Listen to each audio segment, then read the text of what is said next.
सुबह के करीब 10 बज रहे थे। शहर के सबसे नामी प्राइवेट अस्पताल आरोग्यम हॉस्पिटल्स के बाहर लग्जरी कारों की कतार लगी थी। एंट्रेंस पर ऐसी की ठंडी हवा बह रही थी और रिसेप्शन के अंदर चमकते फर्श, नीली यूनिफॉर्म पहने स्टाफ और एक झूठी मुस्कुराहट फैली हुई थी। उसी माहौल में एक फटे हुए कपड़ों वाला बुजुर्ग धीरे धीरे अस्पताल के दरवाजे तक पहुंचा। उम्र करीब 78 साल, धूल से भरी हुई चप्पलें, चेहरा थका हुआ, आंखों में गहराई और होठों पर तेज खांसी। कंधे पर एक पुराना थैला था जिसमें दवाइयों की कुछ पुरानी पर्चियां और एक छोटा सा पानी की बोतल थी। वो सीधे रिसेप्शन पर पहुंचा। कांपती आवाज में बोला, बेटा, बहुत तबीयत खराब है, सीने में दर्द है, सांस नहीं ले पा रहा, डॉक्टर से मिलना है। रिसेप्शन पर बैठी लड़की ने उसे एक बार ऊपर से नीचे देखा, फिर कुर्सी पर पीछे झुकते हुए नाक सिकोड़ते हुए कहा, पहले ओपीडी स्लिप बनवाइए, 500 रुपये की फीस जमा कीजिए, तभी डॉक्टर देखेंगे। बुजुर्ग ने जेब से एक सिकुड़ा हुआ 100 रुपये का नोट निकालते हुए कहा, बेटा, कुछ पैसे कम है, लेकिन अंदर जाकर डॉक्टर से तो मिलवा दो। माफ कीजिए, यह अस्पताल है, कोई सरकारी डिस्पेंसरी नहीं। लड़की ने टेबल पर उंगलियां बचाते हुए कहा, पहले पेमेंट फिर इलाज। बुजुर्ग ने कांपते हुए पानी की बोतल निकाली, एक घूंट पिया और खांसते हुए फिर बोला, मैं बहुत दूर से आया हूं, ट्रेन से जरूरी इलाज है, बहुत जरूरी। तभी रिसेप्शन से कुछ दूरी पर एक युवा डॉक्टर लगभग 32 वर्ष वहां से गुजरते हुए ठिठका। वह सफेद कोट में था, चेहरे पर घमंड और आवाज में तीखापन। क्यों शोर मचा रखा है बाबा? यह कोई चैरिटी क्लिनिक नहीं है, भागो यहां से, सिक्योरिटी को बुलाऊं?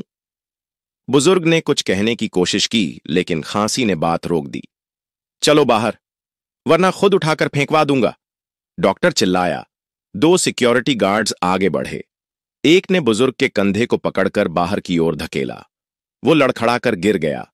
उसका थैला नीचे गिरा, पर्चियां और एक तस्वीर जमीन पर बिखर गई। कोई आगे नहीं आया, किसी की नजर नहीं झुकी। लोग अपने मोबाइल में बिजी थे और स्टाफ ने मुंह मोड़ लिया।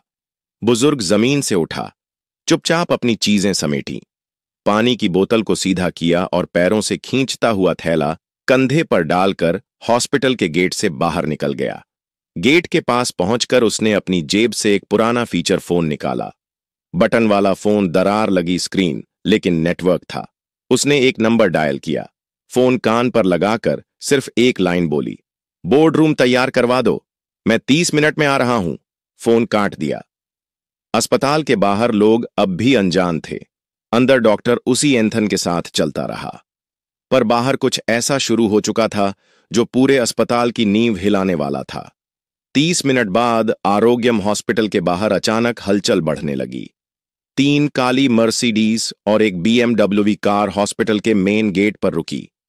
अंदर बैठे लोग उतरते ही सिक्योरिटी गार्ड्स ने सीधा सलाम ठोका। लोग चौंके, स्टाफ दौड़ा। रिसेप्शन के पास खड़ी वही लड़की अब हड़बड़ा गई। डॉक्टर, जिसने अभी कुछ देर पहले गुस्से में चिल्लाया था, वहीं अब चुप खड़ा था। गाड़ियों में से उतरे कुछ नामी चेहरे, बिजनेस टक्कून, अस्पताल ट्रस्ट के चेयरमैन, कुछ नामी उद्योगपति और उनके बीच में वही बुजुर्ग व्यक्ति। अब वह बुजुर्ग नहीं लग रहे थे, बल्कि वक्त से निकले हुए एक शांत तूफान की तरह दिख रहे थे। उनके पुराने कपड़े वहीं थे, जूते अब भी धूल से सने थे, लेकिन उनके साथ चल रही गरिमा ने सबकी नजरें झुका दीं। रिसेप्शन पर अफरा तफरी मच गई। सर, कौन है यह? इतना बड़ा स्वागत? ये तो मालिक जैसे। फिर किसी ने धीरे से कहा, अरे, ये तो मिस्टर राघव नारायण है, वो जो हमारी चेन के मूक शेयर होल्डर है, जो कभी सामने नहीं आते। हाँ, राघव नारायण, अस्पताल की पूरी चेन के 42% शेयर के मालिक, एक अरबपति जो सादगी में जीते हैं, जिन्होंने कभी नाम के पीछे शोहरत नहीं छोड़ी, पर हर नीति के पीछे वही रहते हैं। राघव जी सीधे रिसेप्शन काउंटर पर पहुंचे। बिना गुस्से के, बिना आवाज उठाए उन्होंने शांत भाव से कहा, वो डॉक्टर और रिसेप्शनिस्ट को बुलाओ। यहीं पर इसी जगह अंदर हड़कंप मच गया। डॉक्टर को बुलाया गया। वो सफेद कोट अब कांपने लगा था। वो लड़की जो कुछ देर पहले 500 रुपये फीस की बात कर रही थी, अब कांपती हुई आगे आई और तभी कैमरों की फ्लैश चमकने लगी। टीवी रिपोर्टर्स आ चुके थे। ब्रेकिंग न्यूज, राघव नारायण खुद अस्पताल में स्टाफ के व्यवहार पर कड़ी प्रतिक्रिया संभव। राघव जी ने दोनों को सामने खड़ा किया। सारे वरिष्ठ अधिकारी और मीडिया मौजूद थे। फिर उन्होंने वही पर्ची निकाली जो जमीन पर गिरी थी, धूल से सनी किनारे मुड़ी हुई। यह वह पर्ची है जो उस मरीज की है जिसे तुमने इंसान नहीं समझा। तुम्हें लगा वह गरीबी में लिपटा हुआ एक बोझ है, पर तुमने सिर्फ एक मरीज को नहीं ठुकराया, तुमने अपनी इंसानियत को फेंक दिया। डॉक्टर और रिसेप्शनिस्ट के मुंह से शब्द नहीं निकल पा रहे थे। भीड़ खामोश थी। कैमरे लगातार रिकॉर्ड कर रहे थे। राघव जी ने जेब से एक कागज निकाला। Termination letter.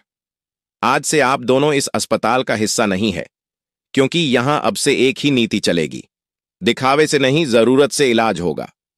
वह कागज कैमरे के सामने हस्ताक्षर करके ट्रस्ट चेयरमैन को सौंप दिया।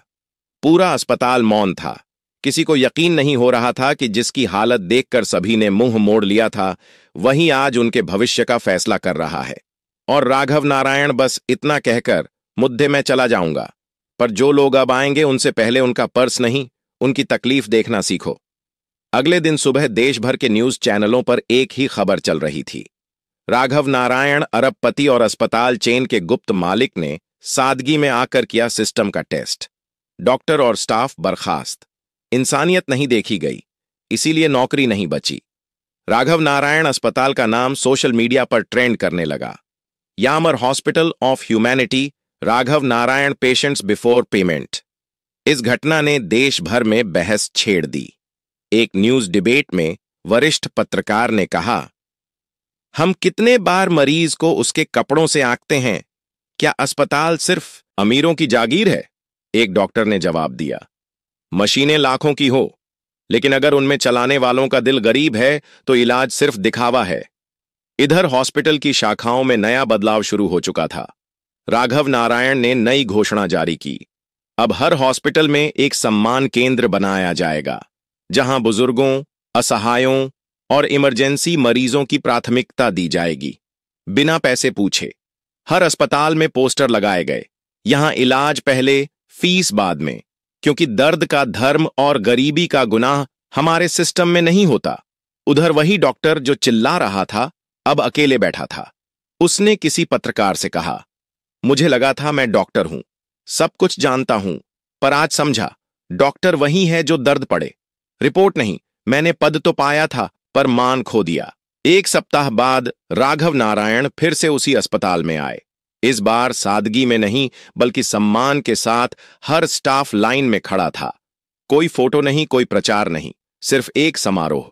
वो स्टेज पर नहीं चढ़े, बल्कि एक बेंच पर बैठकर बोले, मशीनें कभी अस्पताल की आत्मा नहीं बनती। असल संपत्ति वह कर्मचारी है जो दिल से मरीज को देखते हैं। उसी दिन एक नौजवान रिसेप्शनिस्ट ने एक बुजुर्ग महिला को देखा जो कांपते हाथों से पर्ची दिखा रही थी। उसने कहा, अम्मा जी अंदर चलिए, पैसा बाद में देख लेंगे, पहले डॉक्टर से मिलिए। पास खड़े डॉक्टर ने उस लड़की की ओर देखा और हल्के से सिर हिलाया। बदलाव अब शब्दों में नहीं, कर्मों में नजर आने लगा था। और इस बदलाव की शुरुआत किसी वीआईपी प्रोग्राम से नहीं, बल्कि एक धूल भरे चप्पल वाले बुजुर्ग की खांसी से हुई थी।